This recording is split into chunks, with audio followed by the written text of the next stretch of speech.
it's a dangerous situation. You hear the phrase all the time, I know just enough to be dangerous. So speak to why people should not just put a whole lot of faith in some online quiz that they take, and really should dig a lot deeper into figuring out what it is, where they're coming from, so to speak. Right. Well, you want to ask the question, how can I grow? And you want to ask that question for the rest of your life, because there's never a point where I'm done growing.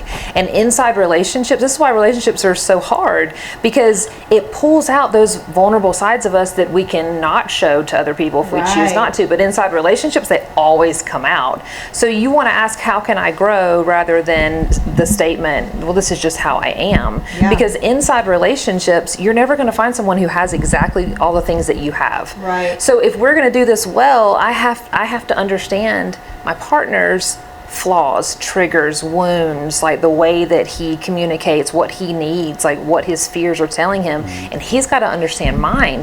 But the irony here is that people want to avoid this, but when you avoid it, you don't get to connect. Right. If I say to my partner, okay, it's scary when you shut down, that scares me.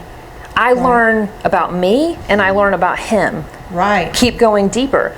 I'm vulnerable about what scares me, which gives him the opportunity to come toward me and keep me safer in that. You see what just happened?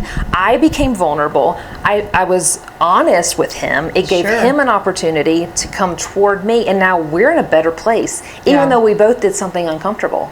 And that's powerful, because I want to make sure that this is the atmosphere that I'm creating in my relationship. Now that's really hard. There's a lot of work that has to happen to get us to this point. I have to be secure enough in myself. I have to be aware enough in myself to be able to say, hey, I noticed that and I didn't like it. Can we talk about it?